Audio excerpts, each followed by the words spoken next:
Welcome, everyone, to the Predictably Treacherous podcast. Today's episode is Dagger of the Mind, starring Richard Basehart and Honor Blackman. This is episode 3 of season 2. The episode was directed by Richard Quinn. The teleplay was by Jackson Gillis, and the story by Richard Levison and William Link. The original air date was November 26, 1972, and the runtime seemed like an eternity. Let's get right to the episode summary. Columbo travels across the pond to England as an honored guest of Scotland Yard, but ends up investigating the death of famous theater producer Sir Roger Haversham.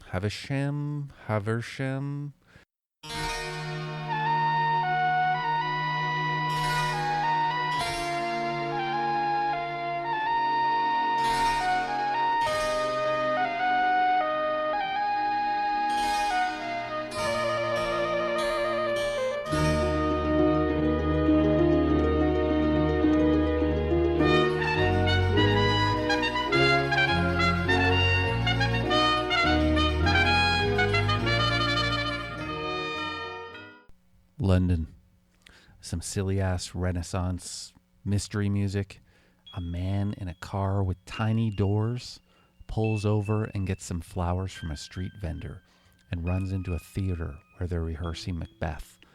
The actress playing Lady Macbeth, Honor Blackman, is bitching about everything from the props to the scenery to her dressing room to the director. Macbeth comes in and shamelessly flirts with the director's buxom assistant. Lily, that's Honor Blackman, calls out to Nikki, annoyed by the flirting. He throws the bouquet of flowers to her and she smiles. The director chastises him for being an hour late and possibly, quote, smashed. Nikki ignores the director, then dismisses the other actors to the pub and hugs his wife.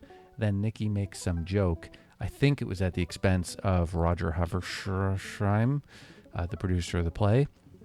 Although it's kind of incomprehensible, so it's hard to tell. And then they laugh, and she yells, "Lover!" Lover! Yeah, so as I mentioned, Lily, who's going to play Lady Macbeth, the actress is Honor Blackman. She's a former Playboy model. She was Pussy Galore. What a name. And, yeah, she's a super fox. I think she's in her late 40s when this was filmed. And then the actor playing Macbeth in the episode, his name's Nicky. I forget the guy's name, but I actually thought he was the same actor from his voice. I thought he was the same actor who played the guy in A Clockwork Orange, who comes in to see Alex at his home while he's sleeping, while he's like skipping school, and he grabs Alex's junk while he's giving him a lecture. It's the way he kind of says, But I looked it up on IMDb, and it turns out I was dead wrong. Let's listen to the clips, and you can judge for yourself. So first, here's a clip of Nikki in this episode. Miss Dudley, what are your stupid notes, huh? Why don't you bring it back to my dressing room later? Okay, and now here is the clip from A Clockwork Orange. Alec, boy, awake at last, yes? I met your mother on the way to work, yes? She gave me the key. Right, so obviously listening to them again, they don't really sound anything alike, but I guess they're sort of a similar style with the yes and all that. So that's kind of what my brain was remembering that seems similar. Anyways, I don't know why I spent so much time on this. So the next scene is outside at night in the rain. The music from Murder by the Book, or maybe it's Publisher Parish, I'm not really sure. A man enters the theater, then the dressing room. It's Roger Haversham, and Lily calls him lover. She's flirty with him, and he's aloof at first. He looks like the jig is up and he's upset. Then she tells him that she got 2 tickets for the symphony and her husband will never know. But Roger looks pissed. He calls her a liar, and he pushes her to the floor, and her necklace breaks. It's like this pearl necklace. He says that Nikki bought the tickets today. He also suggests that a previous weekend they had together was a sham, also because she conveniently had a headache the entire time.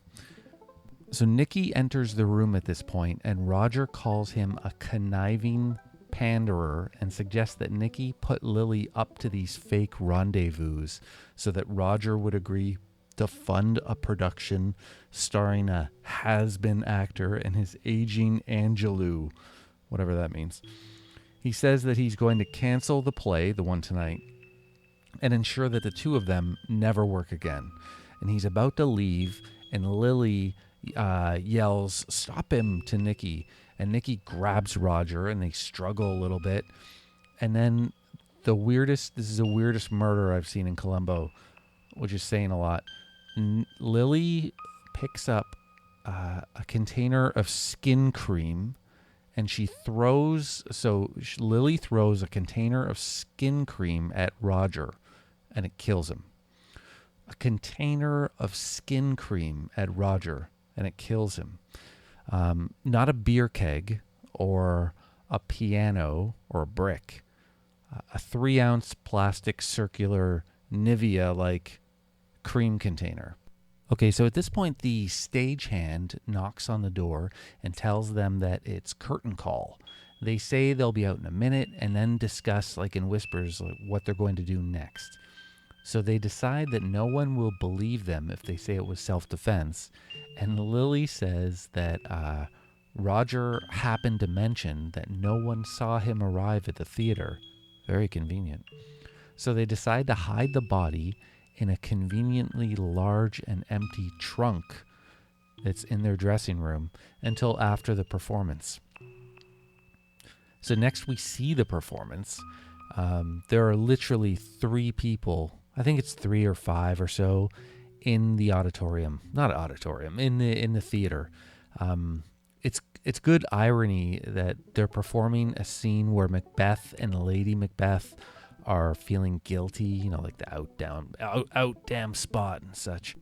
Nikki does a long soliloquy that's very hammy in a good way. It's funny. So after the performance is over and everyone but the stagehand has left, they give the stagehand a couple of bucks, tell him to go hit the pub, and they tell him that they will lock up. And he's happy about that. So after the stagehand leaves, they drag the trunk containing Roger's body out to their tiny car, and then they strap it to the back of the car. It's ridiculous. Lily drives Roger's car, and Nikki drives his tiny car with the trunk strapped to it. They arrive at Roger's home. Lily replaces Roger's hat and coat in the hat rack room, the coat room, and Nikki places Roger at the bottom of the stairs in his home as if he had had a fall down the stairs.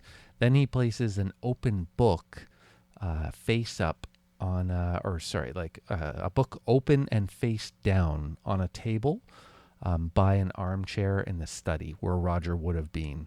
So the idea is like Roger was in the study, he was having a drink, reading his little book, and then he gets up to go down the stairs, but he fell and he died. So they get back in the little car and they drive off. Okay, so let's just do a quick recap here because it's a bit, I don't know. We just need a little recap. So Lily and Nikki are husband and wife actors, like theater actors.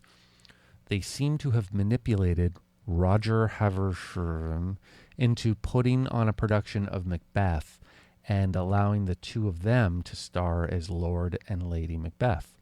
I guess they had middling careers or, downward spiraling careers at this point, and this is meant to like reinvigorate them, to give them another big shot at stardom. I don't know. Anyways, doesn't matter.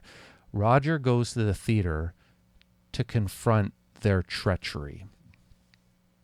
So I guess they were trying to scam him in some way, whether it was to put on Macbeth or to put on subsequent plays. But it seems like Lily and Nikki were kind of swindling Roger. It sounds like Lily was maybe pretending she was interested in Roger to try and curry favor with him, and Nikki was in on it.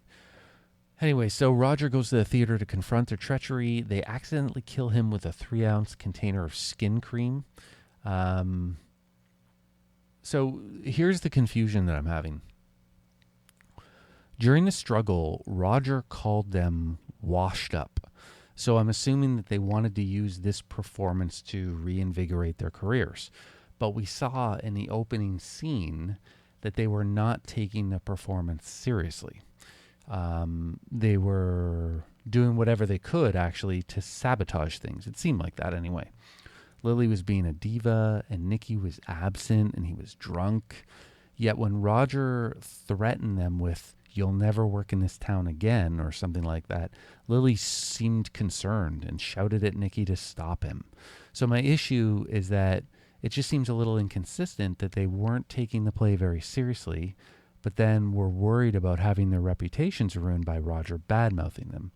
Like, it just doesn't seem consistent. So why manipulate Roger into putting on a play and then not take it seriously? Now, you may be thinking like, well, this is why they're in this position. They're not very good at things. They just have trouble taking things seriously and focusing on it. That's why they need to swindle Roger to put on this play to have a chance at rekindling their careers, but it just isn't meant to be. Yeah, maybe. I mean, in real life, I think that's true. You know, people are inconsistent and they might want to do something, but they just don't have the willpower to do it. So they might want a chance at reinvigorating their career, but they're just not very good at it and they just can't stay focused on it. I could see that in real life, but not in a TV episode. Like that sort of inconsistency, I don't think that really works in a TV episode. Anyways, it doesn't really matter. But the point is, it's just hard to reconcile. They didn't seem to be taking it seriously, but then they were worried that Roger was going to say that they were washed up. The Columbo intro. So the next scene is at Heathrow Airport in London. Columbo arrives from the US and there's a tiring scene that is meant to be humorous where Columbo meets some gents from Scotland Yard. They drive off and Columbo makes them stop and do tourist stuff. And then finally they arrive in Scotland Yard and Detective Chief Superintendent Dirk, just known as Dirk, meets Columbo. Columbo and Dirk drive to Roger's house. So apparently Roger is a distant relative of Dirk, and he's doing this out of respect. So inside Roger's house, there's a constable there who fills them in on what they think happened. So Roger was in the reading room. He got up for some reason. He fell down the stairs. He died. So Dirk goes off somewhere, and Columbo goes up to the reading room to have a look around. He sees the first edition of Alice in Wonderland open and face down on the end table. So he doesn't like this. So then he looks in the liquor cabinet and it's full. I don't think he likes that either. And he pulls a cord. It's like this curtain thing beside the liquor cabinet. And it's a signal for the butler, I guess. It's like a bell for the butler to come. So shortly after this, the butler, Tanner, arrives, and Columbo and Tanner have a conversation, and here's what we learn from this. Columbo asks Tanner why he thinks Roger got up. What was it that he wanted to do? The cabinet was full of liquor, so he didn't need another drink. Tanner says he doesn't know. Columbo asks Tanner why Roger, if he needed something, didn't just ring the bell, like Columbo just did to bring Tanner. And Tanner says that it was after 7 p.m. and Roger wouldn't ring for him that late in the evening. Columbo makes Dirk aware that the book was lying open on its face, and this can cause damage to a book. So this book is a first edition and likely quite valuable. So this seems like strange. It just doesn't seem right. The last thing is the reading glasses. Columbo asks where his reading glasses. Like, he's an old guy, he has reading glasses, where are they? Tanner says they should be in Roger's breast pocket. So Columbo asks if they were all smashed up, Roger having fallen down the stairs. And Tanner says they didn't check. And then just before they leave, Dirk tells the constable to check the glasses in Roger's pocket to see if they're smashed up. After they leave the room, Tanner gives the first edition copy of Alice in Wonderland a look. And it's kind of the Tanner nose scene, you know, because he looks at it and he gives a strange face. Like, he kind of knows Columbo's right. That doesn't seem consistent. All right. Now, what is going on here? So we move back to the theater. People are lined up in the aisles and the stage is empty. The curtains retract and the coffin containing the body of Roger is revealed with bouquets and flowers all around. There's a bunch of photographers and they're taking pictures of the mourners. So as Lily is about to get up on stage, a photographer sets up to take a picture of her. Just then she breaks down into tears and throws herself onto the coffin. She's wailing, Roger and all this. So Nicky makes kind of a face, and then he allows the photographing to go on for another 5 to 7 seconds. Then he walks over and he says, no more pictures, please. And he comforts his wife. And a photographer says, hold it just like that, sir. And Nicky smiles while he's holding his wife, and he's comforting her. And the photographer snaps a picture. It's very good. So Nicky tells him, no more. We don't want any more of that. And he leads Lily away. There was some somber violin music playing during the funeral. And when watching, I just assumed it was background music, like non-diegetic music. But as the camera moved away from the coffin, there's actually a few guys performing the music stage left. So Columbo's there. He offers Lily a handkerchief. And then Columbo, he fawns over Lily. He says he brought a camera, but he knows it's not a good time to take a picture. So instead, he asks her for tickets to her performance tonight. She seems confused and thinks he's a reporter and asks if his paper can't get the tickets for him. And he tells her that he's a cop visiting from the States. Actually, though, at first he says, I'm a visiting fireman. Huh? Like, I didn't know what this meant at all. And then, so he explains to her, no, it's just a joke. I'm a cop. I don't know why he said that. So then he leaves to speak with Dirk, and Lily is concerned about Columbo being a cop. So she follows him, and she overhears Dirk telling him that they're going to do a post-mortem on Roger. And now Lily is a lot more concerned. So then we get another kind of scene with Columbo and Dirk doing the touristy stuff. That's fine. Columbo and Dirk arrive at a gentleman's club. Not a strip club, but a really stuffy, posh club with old books and no women. Some male servants serve them tea, so dinner. A man with a preposterous toupee claiming to be a coroner arrives. He has the results of the autopsy. This feels like 2 hours later. I don't know how he has the results of it, but he has the results of the autopsy of Roger, which shows that the body was moved after death. Okay, so meanwhile, Lily and Nicky want to quell this murder investigation, so they cook up a little scheme. Lily and Nicky drive to Roger's estate and speak with Tanner. Nicky claims that he left a copy of Sir Henry Irving, his famous actor, a personal copy of Macbeth, so Sir Henry Irving's personal copy of Macbeth with Roger. It has Irving's own scribbles in the margins. It's very valuable, and Nicky wants to get it back, understandably. So Tanner and Nicky go off to look for it. Columbo and Dirk arrive. They tell some guy to stop washing Roger's car. Columbo asks him why he's washing it because it hardly seems dirty, and the guy says Tanner told him to. So Tanner totally knows. It's important to keep in mind that Tanner suspects that Roger was murdered. So he must know that the murderer drove Roger's car back to the house. Now he's having the car washed to remove any evidence that may be on it. So we know he knows, but why is he doing that? Like, why is he covering up for it? So now Nicky is claiming that he left the expensive book with Roger. Tanner must also know that this is nonsense, yet he indulges that too. So why? Save this for later. So meanwhile, Dirk tells Lily about Roger's death now being a murder. Nicky comes out of the house and Tanner yells down that he can't find the book. Dirk asks what's going on and Nicky explains about leaving the book, and that's when the wheels start spinning for Dirk, who thinks that maybe the motive for the homicide was theft of an expensive book. So Columbo isn't fooled at all. He has a slight smirk on his face as Dirk suggests to him that this could be the motive. Columbo ignores him and asks Tanner if it rained last night, and it didn't. So Nikki and Lily are about to drive away when Columbo confirms that there will be a ticket for him at the play later that evening. Lily says she'll leave it in her name at the box office. So Nikki and Lily drive off.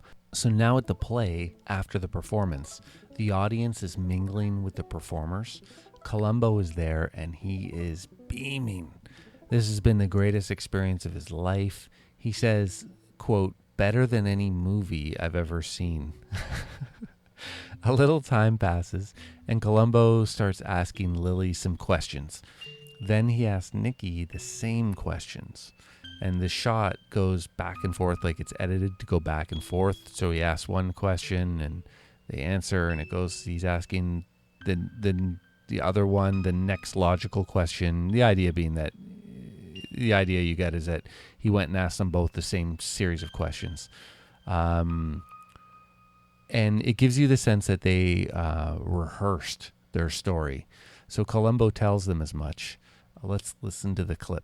The reason I say that is because, when my wife and I try to remember what happened yesterday or the day before, well, we don't agree on anything. And you two, you not only agree, you use almost the exact same words to tell about it. So that is Columbo telling Lily and Nikki that he knows. So now outside, Lily and Nikki are getting into the tiny car, the little doors. The stagehand guy begins fawning over their performance, looking for a handout. So Nikki gives him one, and he notices that the guy's umbrella looks like Roger's umbrella. He and Lily quickly realize that it is Roger's umbrella, and that they planted the wrong umbrella in Roger's home the other night.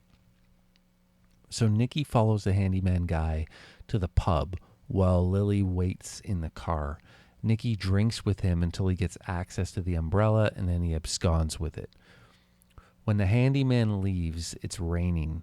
Columbo approaches him and asks if Roger came to the theater last night, the night before, whatever it is. He says no.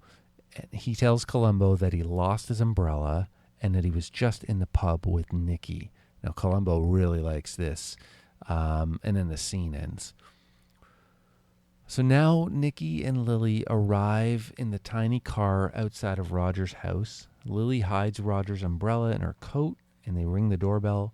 Tanner is sitting in Roger's reading chair in the study and drinking some sherry.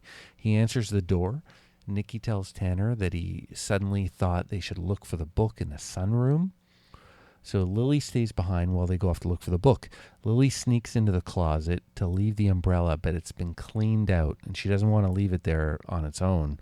So she just kind of freezes, and then she gets out of there. And then Tanner and Nikki return. So Lily comes up with a story to try to get Tanner to reveal where the Roger's clothes are. She says she wants Roger's tweed hat with the feather for sentimental reasons. Too late. The wax museum people have already picked it up. It's been like the guy died. They found his body like yesterday morning. There was an autopsy like later that afternoon. And then the wax museum already picked up his stuff that night. This is all happening extremely fast. But anyways, they leave and just as a tiny car is pulling out of the driveway and onto the street, a car driving Columbo like a taxi is about to pull into the driveway, and Columbo sees their car. Columbo rings the doorbell and Tanner answers. And Tanner looks irritated by it. He asks Tanner about the umbrella. Tanner beckons him to follow. Meanwhile, Nikki and Lily climb into an open window of the wax museum. Like, come on. Okay. They see the bust of Roger. Lily is horrified, so Nikki turns it around so they don't have to look at its face. It's just silly. Sometime later, Dirk arrives at the wax museum. Columbo's already inside with Tanner. The museum curator shows them to the storage room with Roger's clothes that were given for the exhibit. Columbo is sure that Tanner will identify the umbrella as not belonging to Roger, but he says it is Roger's. And further, Columbo asks Tanner if anyone else has been asking about the umbrella, possibly right before Columbo asked about it. Tanner lies and says no. So Tanner's hiding stuff. So now Lily and Nikki are in bed, and they're reading reviews of their performance. Apparently people like them. I don't really understand this because the theater was empty during the performance, and it seemed really hammy. You know, I wonder if there were a lot of Macbeth references throughout this episode that just went over my head that I didn't get. Probably. Anyways, so now the doorbell rings, and it's Tanner. He implies that he's going to be their butler. He's telling them basically, I'm going to be your butler going forward, now that they have disposed of his previous employer. So Lily and Nikki, they don't deny anything. They just kind of feel out what Tanner really wants, and they think, oh, he just wants to be the butler. So they just seem okay with that, at least to Tanner. And then the next scene shows Lily and Nikki, and they're tying a bicycle to the back of their tiny car. They drive off. Now at Roger's house, Tanner is arriving on foot and sees the bicycle. Nikki comes out of the side of Tanner's house. He and Tanner talk for a moment about stealing valuable books, and then Nikki pushes him inside the house, and it's implied that he's going to kill Tanner. So they were telling Tanner, yeah, everything's cool, but they were just planning to kill him anyway. So later on, when it's dark, a maid comes looking for Tanner. This is his little side house. It's like the butler's house off the main house. So a maid comes looking for Tanner, and I guess she's worried. Mr. Tanner, where are you? And she enters the house, and he's hung himself. Okay, time for a recap. Nikki and Lily accidentally kill Roger Haversham and try to frame the murder as a accident. Okay.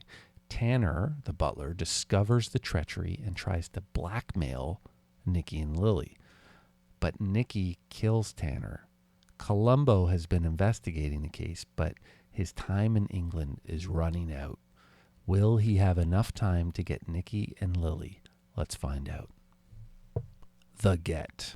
Columbo is sitting on a bench reading the newspaper. The cop that picked him up from the airport in the beginning is back to drop him off. Columbo is upset. He asks the cop if Dirk really thinks that Tanner murdered Roger, and then panicked and hung himself. This is what he just read in a little newspaper there. Because again, it's like the newspaper got the story. This all happened in like 36 hours somehow. The cop says that's what Dirk thinks. Columbo then reads some additional article that he didn't see before, and asks the cop to take him to the wax museum and have Dirk meet them there. And he needs an umbrella. Now outside the wax museum, Lily and Nikki emerge from a car, and there's a crowd waiting to get autographs. They go inside, and they are taken into a room with 3 exhibits side by side. They're hidden behind red velvet curtains. It's like an episode of the Monty Hall show, Let's Make a Deal, but without the donkeys. The name below one of the exhibits says Roger Haversham. Just then, Dirk arrives at the wax museum, and then Columbo arrives, and they all go into the room with the exhibits with Lily and Nikki. Nikki's not happy. Throughout the episode, he's been really short with Columbo. But yeah, so he's not happy. He wants to know why they've been invited. Columbo tells them that he thinks they killed Roger, and it all has to do with the umbrellas. So Columbo begins demonstrating how when a person enters a room, they shake out their umbrella, lean it against the wall unfastened so that it will dry. This means that things can fall into the umbrella. It's so ridiculous. I can't even keep a straight face on it. He reminds Lily that he stepped on a pearl in her dressing room after the performance, and she said it was broken during a fight that she and Nikki were having. Columbo thinks that it was a fight with Roger. He has the museum curator, Jones, open the umbrella, and a pearl falls out. Then Nikki starts blabbing Shakespeare, like lines from Shakespeare, and Lily claims that the death was an accident. So, okay, that's it.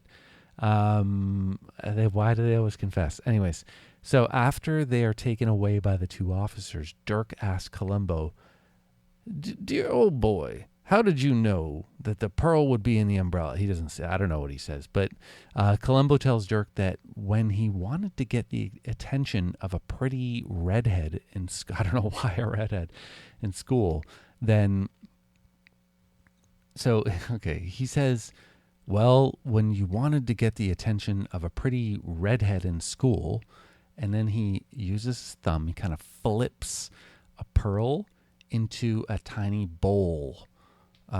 He's implying it just he did that before they came in, so he just faked it. It's like, so you're saying that you planted evidence? Like, is that legal? I guess it doesn't matter. They got a confession, so I mean it does matter because it shows how crooked the cops are, right? Anyways, but yeah, so he basically tricked them. That was it. Now, what is going on here? Like, it's a really bad episode. There's some things I'm a little torn about it because there's some things I like about it, and there's some things that are just terrible. It's a terrible episode. It's not fun. It's not good. I don't know why they did it. I mean, if they did the episode to introduce Columbo to an international audience, this is a terrible episode for it. Just pick a good, like, you're taking Columbo, who he's an LA detective, and he investigates like rich people in LA. If you stick him in England, he's a fish out of water. It's just has a different vibe. Like a fish out of water story is different from the Columbo plain dumb kind of like it's not Columbo anymore. It's silly. So I don't know what the purpose of this episode was. I don't really feel like looking it up on Wikipedia to find out whether it was actually to introduce him to an international audience or if it was just a lark or something. I'm not really sure. Okay. A couple things I did like is the English tropes that they played on in this. Like, they are all so pretentious. They're all like rich lords and stuff, and it's just that was kind of silly and dumb. And then the people who are not rich, like the stagehand, he's just like, the guy's a caricature. He's like a Dickensian character or something. It's ridiculous. Okay. What else did I like about this? That might be it. I like the car with small doors. It was just such a absurd and ridiculous and pointless vehicle to have. Like they could barely get into it. It was like they were trying to get into like a big wheel or something. Like every time they tried to go into it, this thing was like 6 inches off the ground, and they had to like crouch way down these tiny doors. There were no windows on it. It had like a plastic roof. They had to strap that giant trunk with a dead body in it to the back. Like, I don't know, some shit like that. It was kind of funny, but it was silly. Yeah, this episode didn't take itself too seriously, which is good. I probably missed a ton of Macbeth references. I'm sure there was some funny stuff there I missed. I did like that whole scene with the funeral, that they actually had the funeral on the theater stage, and everything was so fake, and they were photographers, and faking like that she was sad and stuff, and Nicky faking that he was consoling her, and they're posing for pictures. And there was the orchestra, like the 3 or 4 guys playing violin and stuff right next to the coffin on the stage. Like, that whole scene was incredible. It was like making fun of itself. So that was pretty good. But overall, I'm not clear on what the point of this episode was. Again, just to reiterate, I haven't researched at all whether the point was to introduce this to an international audience or whether there was just some sort of lark or something. And if it was to introduce to an international audience, why? Why do this? Like, because this isn't really what Columbo's like. So it just didn't make sense. It didn't work. It wasn't funny. It wasn't cool. Like, Columbo had to trick them in the end. It wasn't like a really powerful, like, gotcha moment or something. It just sort of sucked. Yeah, so that's that. So what do I give this one? I don't know. How do I rank Columbo episodes? It's been so long since I've done a Columbo episode. I got stuck on this one for the longest time because it's such a bad episode that I didn't want to do it. I sort of just stopped and started doing movie episodes instead. But I thought, we'll just fire out a quick Columbo episode. We've got to move past this one because there's a lot of good Columbo left, so we got to get back to it. What do I give this one? I don't know. 1 out of 5 grocery store cigars. Thank you for listening today. Check out the show notes for this episode or any episode at ptpod.podbean.com. The show notes contain links to all my sources and products that were referenced during the episode. You can write a glowing review of my podcast on iTunes or at Google Play. There are handy links in my website at ptpod.podbean.com. And you can support me on Patreon at patreon.com/ptpod. The intro music for today's episode was Sweeter Vermouth, courtesy of Kevin MacLeod at incompetech.com. Check out the link in the show notes.